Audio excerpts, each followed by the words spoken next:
Devi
परिमळ गेली या ओस फुल देठी परिमळ गेली या ओस फुल देठी परिमळ गेली या ओस फुल देठी परिमळ गेली या ओस फुल देठी आयुष्या शेवटी देह तैसा आयुष्या शेवटी देह तैसा आयुष्या शेवटी देह तैसा घडी घडी काळ वाटयाची पाहे घडी घडी काळ वाटयाची पाहे घडी घडी काळ वाटयाची पाहे घडी घडी काळ वाटयाची पाहे अजून किती आहे अवकाश अजून किती आहे अवकाश अजून किती आहे अवकाश आधी अनुताप घेऊन सावध आधी अनुताप घेऊन सावध आधी अनुताप घेऊन सावध आधी अनुताप घेऊन सावध आई तरी बोध करी म्हणा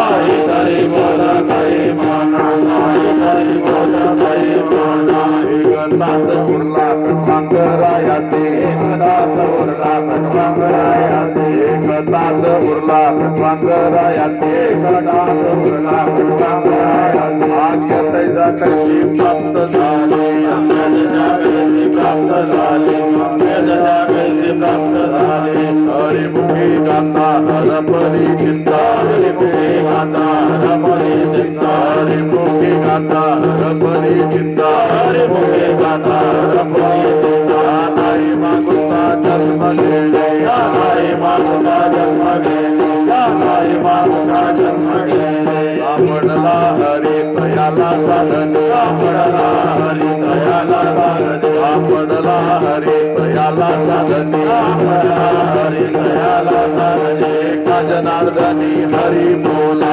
एका जनार्दनी हरी बोला एका जनार्दनी हरी बोला हरिमुखे गाता हरपरी चिंता हरिमुखे गाता हरपरी चिंता हरिमुखे गाता हरपरी चिंता हरिमुखे गाता हरपरी चिंता नाही मागुता जन्म घेणे नाही मागुता जन्म घेणे नाही मागुता जन्म घेणे कुमार कुमार कुमार कुमार कुमार कुमार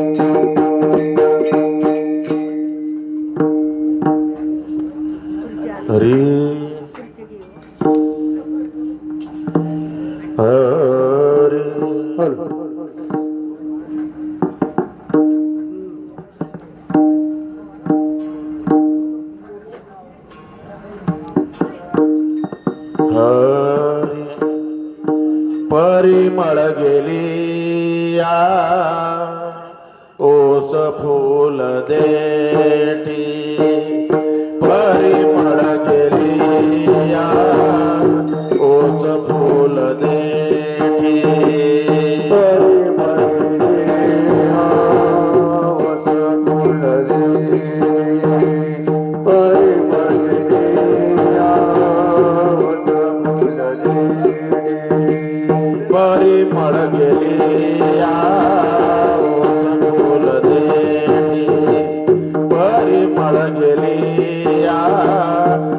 ओच फूल देठी परिमलिया ओच फूल देठी परिमलिया ओच फूल देठी आयुष्या शेवटी देह तैसा आयुष्या शेवटी देह तैसा आयुष्या शेवटी देह तैसा आयुष्या शेवटी देह तैसा हरिमुखी गाता हरपली चिंता हरिमुखी गाता हरपली चिंता आयुष्या शेवटी देह तैसा आयुष्या शेवटी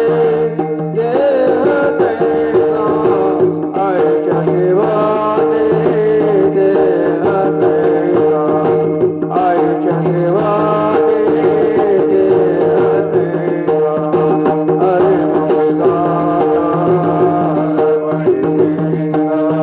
हरे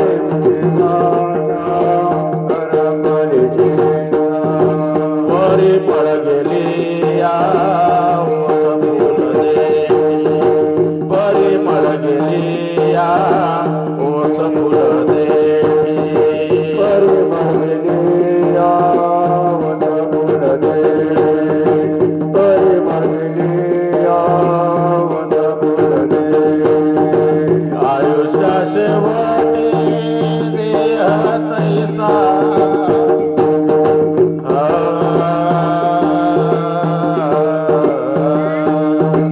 आयुष्या शेवटी देह तैसा आयुष्या शेवटी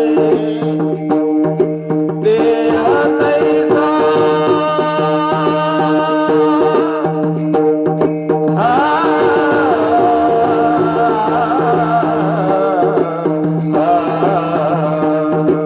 आयुष्या शेवटी देह तैसा आयुष्या शेवटी देह तैसा आयुष्या शेवटी देह तैसा आयुष्या शेवटी देह तैसा हरिमुखी गाता हरपली चिंता हरिमुखी गाता हरपली चिंता शेवटी देह तैसा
जाणारी मागोता जन्म घेणे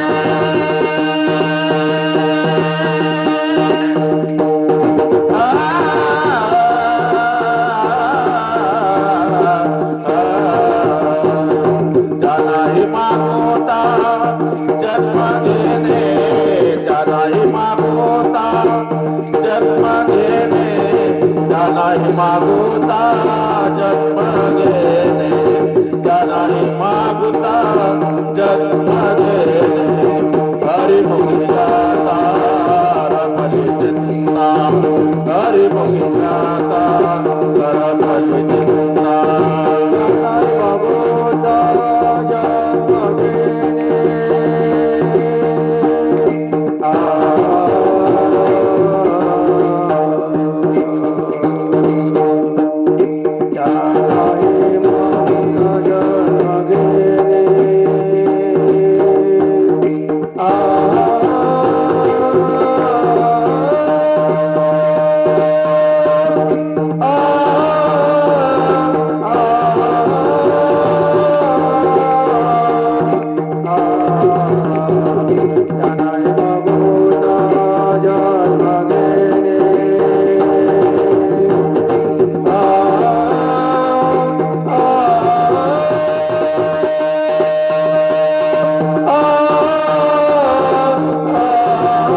महायोगपीठे तटे भीमरथ्यं वरं पुंडरीकाय दातु मुनिन्द्रिः समागत तिष्ठन्त मानंद कंद परब्रह्मलिंगं भजे पांडुरंगा करू प्रथम नमना पांडुरंगा करू प्रथम नमना पांडुरंगा करू प्रथम नमना पांडुरंगा करू प्रथम नमना दुसरे चरणा संताजिया दुसरे चरणा संताजिया त्यांच्या कृपादाने कथेचा विस्तारू त्यांच्या कृपादाने कथेचा विस्तारू दुसरे चरणा संताजिया दुसरे चरणा संताजिया त्यांच्या कृपादाने कथेचा विस्तारू त्यांच्या कृपादाने कथेचा विस्तारू बाबाची सद्गुरु दास तुका दास तुका दास देवा दास देवा बाबाची सद्गुरु दास तुका दास तुका दास देवा दास तुका त्यांच्या कृपादाने कथेचा विस्तारू त्यांच्या कृपादाने कथेचा विस्तारू त्यांच्या कृपादाने कथेचा विस्तारू त्यांच्या कृपादाने कथेचा विस्तारू हरी नमो ज्ञानेश्वरा नमो ज्ञानेश्वरा नमो ज्ञानेश्वरा नमो ज्ञानेश्वरा नमो ज्ञानेश्वरा नमो ज्ञानेश्वरा नमो ज्ञानेश्वरा निवृत्ती उदारा सोपा देवा निवृत्ती उदारा सोपा देवा निवृत्ती उदारा सोपा देवा निवृत्ती उदारा सोपा देवा मुक्ताबाई नमो त्रिभुवन पावनी मुक्ताबाई नमो त्रिभुवन पावनी मुक्ताबाई नमो त्रिभुवन पावनी मुक्ताबाई नमो त्रिभुवन पावनी मुक्ताबाई नमो त्रिभुवन पावनी मुक्ताबाई नमो त्रिभुवन पावनी मुक्ताबाई नमो त्रिभुवन पावनी मुक्ताबाई नमो त्रिभुवन आजत्रय जननी देवाची आजत्रय देवाची आजत्रय जननी देवाची आजत्रय जननी देवाची नमो त्रिभुवन पावनी मुक्ताबाई नमो त्रिभुवन पावनी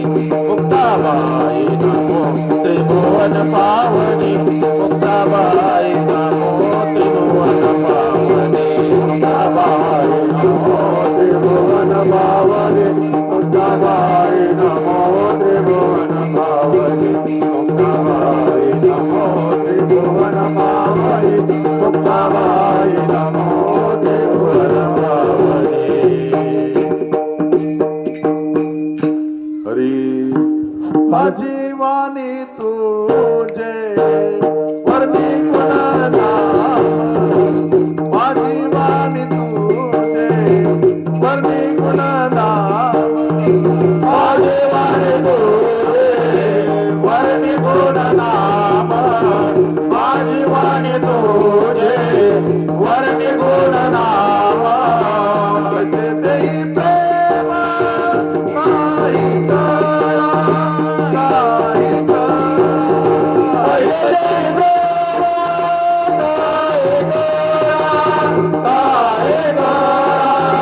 माझी वाणी तुझे वर्णी गुणनाम माझी वाणी तुझे वर्णी गुणनाम माझे वाणी तुझे वर्णी गुणनाम माझे वाणी तुझे वर्णी गुणनाम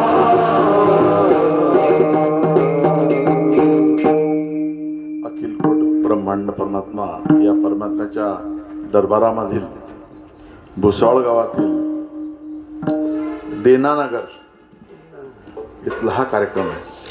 देनानगर म्हणजे या माऊलीनगर देनानगर एक भाग आहे, माऊलीनगरचा भाग आहे.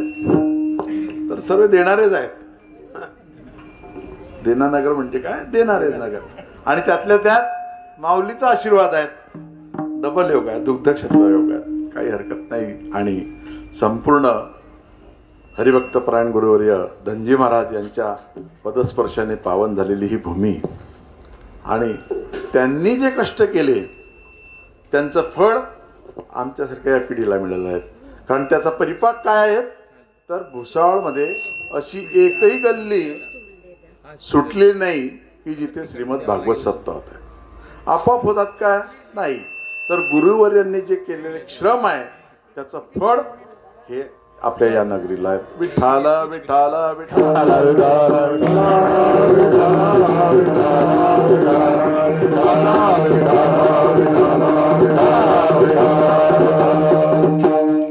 आणि आजच्या सेवेचा योग असा आहे की गुरूंचा आदेश आहे आणि गुरूंचा आदेश सर आखोबा. त्यातल्या त्यात निमित्त काय आहे तर हरिभक्तपरायण वैकुंठवासी हरिभक्तपरायण सुभाष आनंद वाणी यांना दिनांक 17 फेब्रुवारी 2026 रोजी 27 फेब्रुवारी 2026 रोजी आमलके एकादशी दिवशी मृत्यू आला आणि त्यातल्या त्यात ते माजी सैनिक होते आणि RPF म्हणून रिटायर झालेले आहेत आणि अशांची सेवा करण्याचे योग माझ्या वाटेला आहेत.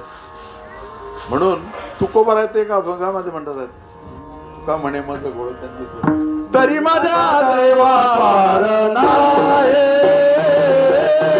तरी माझ्या दैवा पार नाही तरी माझ्या दैवा पार नाही तरी माझ्या दैवा पार नाही तुका म्हणे माझ्या घडो त्यांची सेवा तुका म्हणे माझ्या घडो त्यांची सेवा तुका म्हणे माझ्या घडो त्यांची सेवा तुका म्हणे माझ्या घडो त्यांची सेवा रे माझ्या दैवा पार नाही तरी माझ्या दैवा पार नाही तरी माझ्या दैवा पार नाही तरी माझ्या दैवा पार नाही.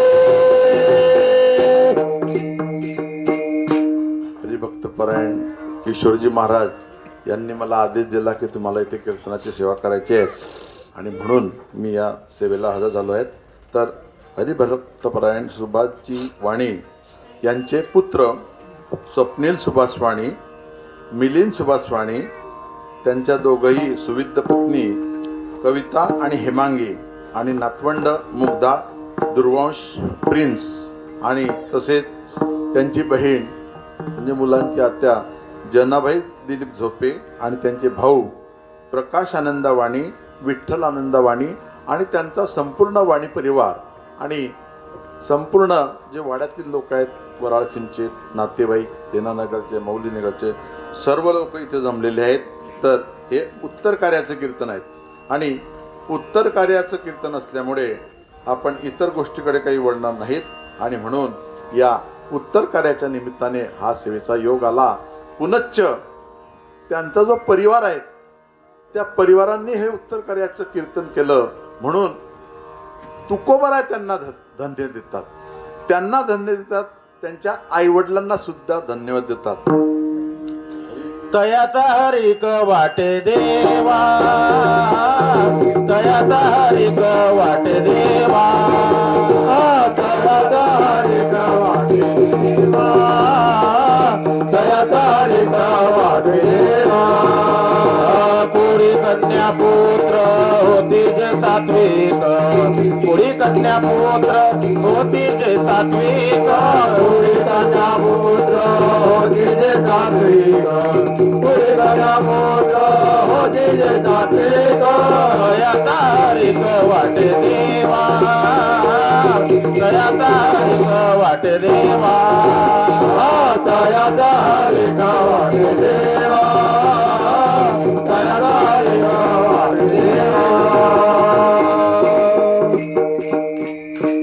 जगामध्ये 3 लोक आहेत, स्वर्गलोक, मृत्यूलोक आणि पाताळ लोक.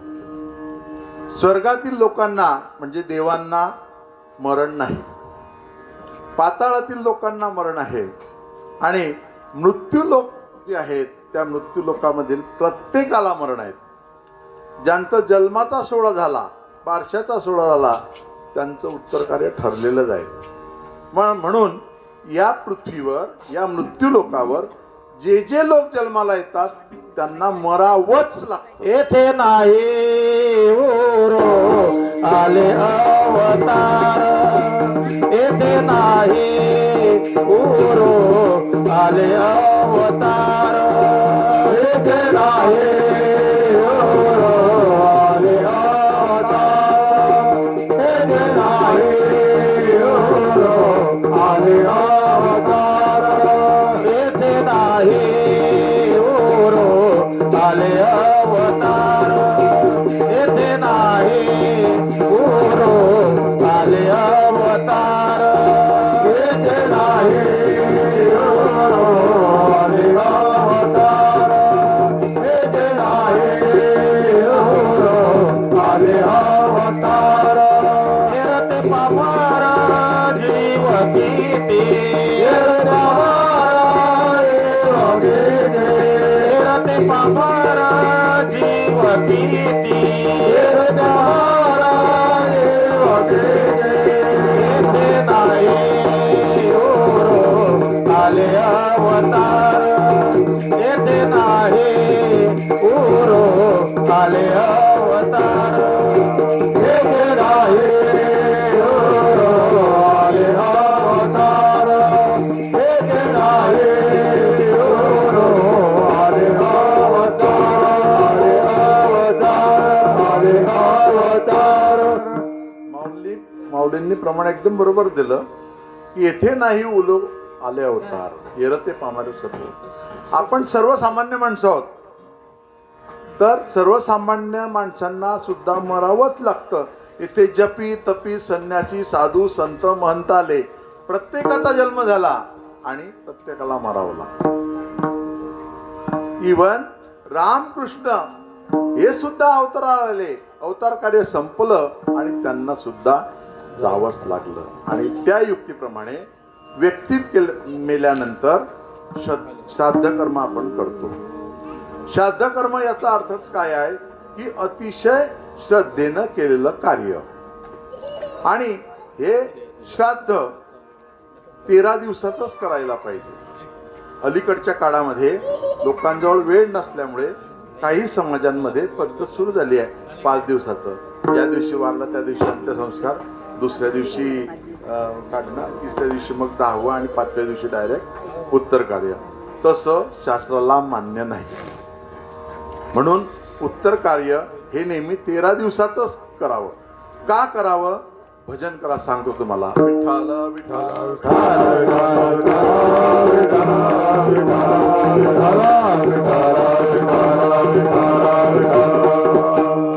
जीवात्मा हा 3 गोष्टींनी मुक्त होतो. जीवात्मा, जो मेलेला जीवात्मा आहे तो 3 गोष्टींनी तृप्त होतो, मुक्त होतो. एक, पहिलं तर्पण विधी, जी आपण 10व्या दिवशी करतो. दुसरा प्रकार नामस्मरण, जे आता चालू आहेत. आणि तिसरा प्रकार श्राद्ध, जे आपण हे झाल्यानंतर आपण करणार आहोत, ज्याला आपण घास टाकणे म्हणतो. तर या 3 गोष्टी केल्या म्हणजे तो जीवात्मा मुक्त होतो. मग हे 13 दिवसाचं श्राद्ध आणि 5 दिवसाचं श्राद्ध याच्यामध्ये काय फरक आहे ते सांगतो तुम्हाला, मग पुढे जाऊ आपण. 5 दिवसाचं श्राद्ध केल्यानंतर त्या 5व्या दिवशी सर्व मोकळं होऊन जातं आणि 6व्या दिवशी आपले मुलगा, सून किंवा मुलगी, भाऊ बंद सर्व निघून जातात. पण मग त्या 5 दिवसाच्या श्राद्धाचे हळूहळू रिझल्ट यायला सुरुवात होते. कारण आपले जे इतर देवता आहेत किंवा तृप्त आहेत त्यांची पूर्णता झाली नाही आहेत. मग त्यांची पूर्णता झाली नाही आहेत, मग ते तुम्हाला आशीर्वाद देतील का?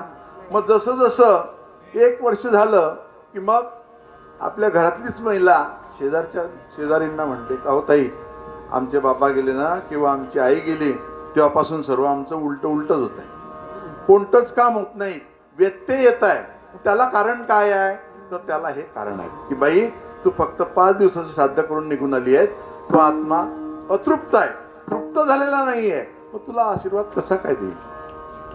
आणि मग इकडे 13 दिवसाचं श्राद्ध करणाऱ्याचं पाहू आपण. तर 13 दिवसाचं शास्त्रामध्ये 13 दिवसाचंच दिलेलं आहे. जर काही एखाद्या वेळेला अचानक फार मोठं गंडांतर आलं किंवा देवाचे दिवस आले तेव्हा कुठे त्यांनी 11वं करायला सांगितलंय. नाही तर शक्यतो याच्या पुढे आपण 13वंच करायचं. आणि दुसरा एक विशेष, अग्निडाग हा केव्हाही सूर्योदयापासून तर सूर्यास्तापर्यंत द्यायचा. रात्री कधीही अग्निडाग द्यायचा नाही. ऍक्सिडेंट म्हणा किंवा इतर गोष्टी म्हणा, त्या अपवाद आहेत प्रत्येक गोष्टीला, पण शक्यतो जिथे आपण आहोत विचार करणाऱ्यामध्ये आपल्या नातेवाईकाला सांगायचं, आपला शब्द ऐकला तर ठीक, नाहीतर प्रश्न मिटला. पण शक्यतो अग्निडाग देताना सूर्योदयापासून तर सूर्यास्तापर्यंत द्यायचा आहे. विठ्ठल विठ्ठल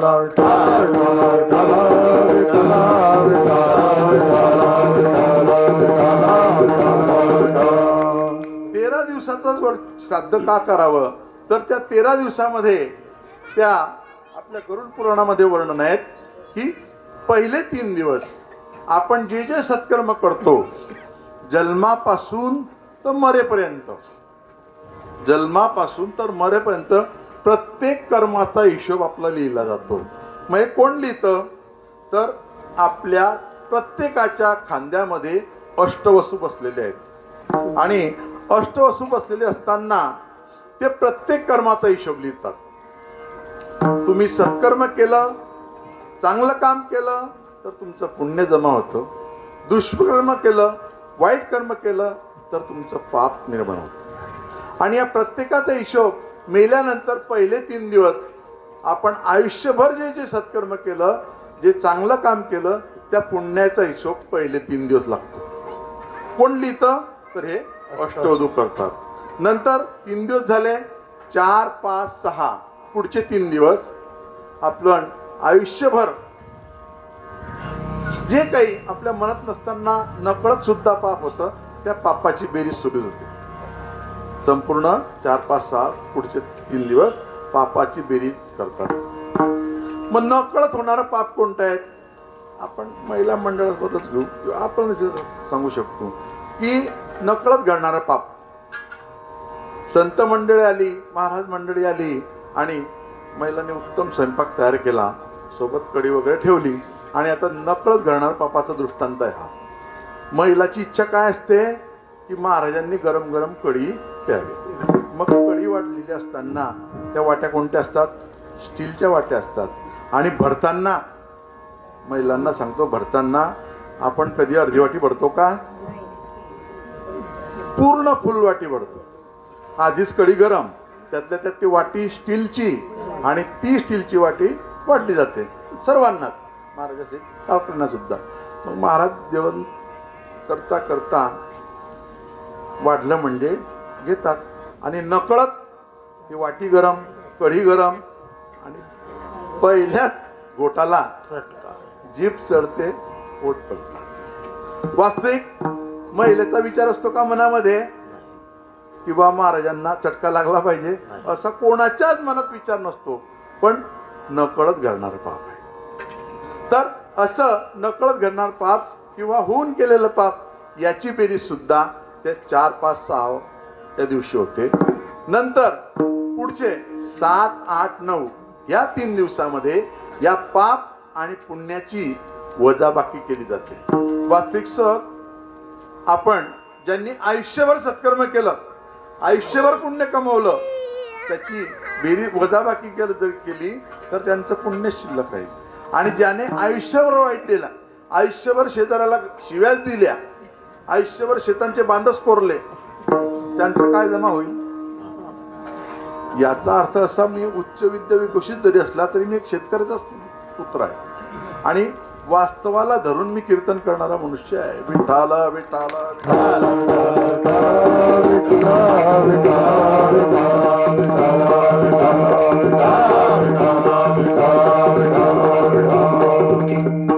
ज्यांनी आयुष्यभर पाप केलं त्यांची वजाबाकी पापाची जास्त.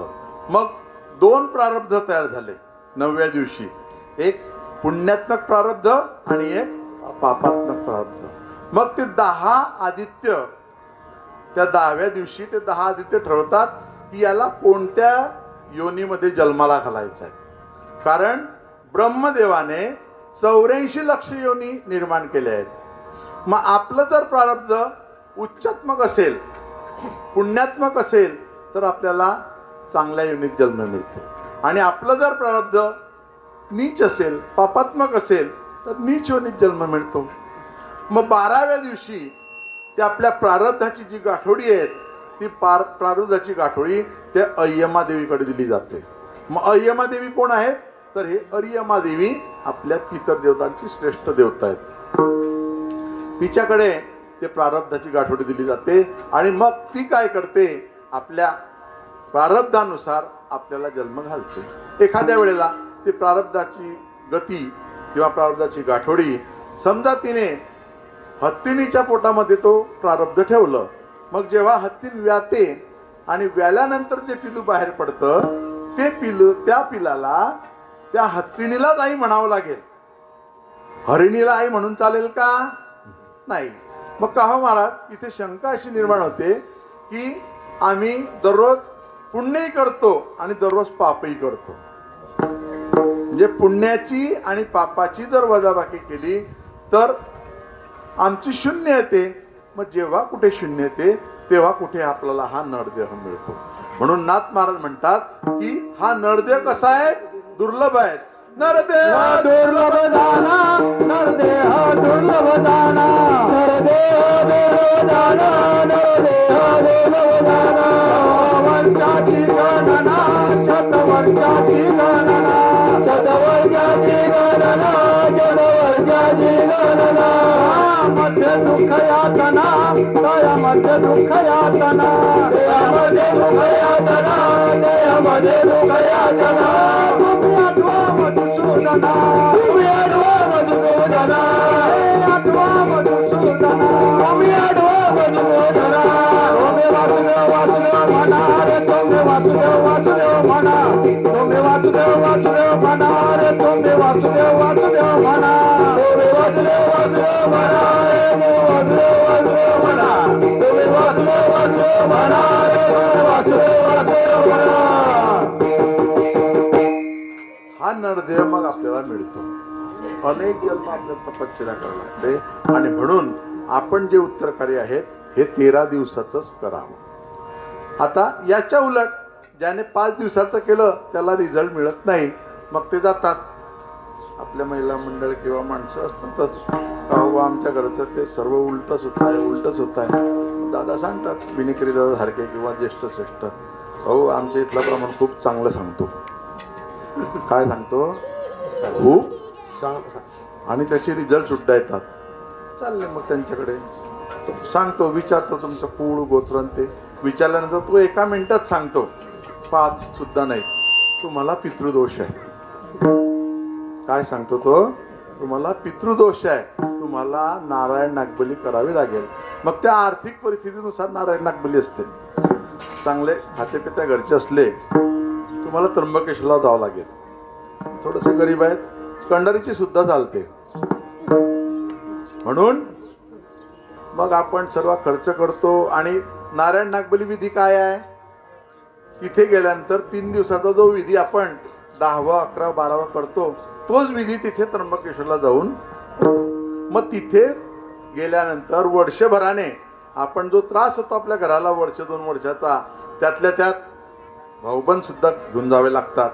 मग गाडी तोडी भाडं संपूर्ण खर्च, तर ब्राह्मण तिथला ब्राह्मण तर 40,000 रुपये घेऊन घेतो नारायण नागबली विधीचे. आणि आपले भाऊबंद असतात, प्रत्येकाच्या घरामध्ये कोणी ना कोणी एक भाऊबंद असतोच. याचं चांगलं होत आहे का, मग मी येणार नाही, असतोच प्रत्येकाच्या घरामध्ये. माझा भाऊ सुद्धा तसाच आहे, मी येणार नाही, तुम्ही जा. म्हणजे आपण संपूर्ण गोतावळा घेऊन तिथे जायचं असतं आणि तो एकटा घरी राहिला की मग घर उघडं असतं. असं विधी आहे. तर ठीक आहे, भाऊबंद घेऊन गेले, तिथला जो विधी केला तो 3 दिवसाचा विधी केला. त्याने कोणता विधी केला, जो आपल्याला आता 13व्या दिवसाचा आपण करतो, 10वं 11वं 12वं. मग तो विधी केल्यानंतर तो आत्मा तृप्त होतो. मग हाच विधी आपण रेग्युलर 13 दिवसामध्ये केल्यावर आत्मा तृप्त झाला की मग तुकाराम महाराज म्हणतात की आपल्याला आशीर्वाद देतात.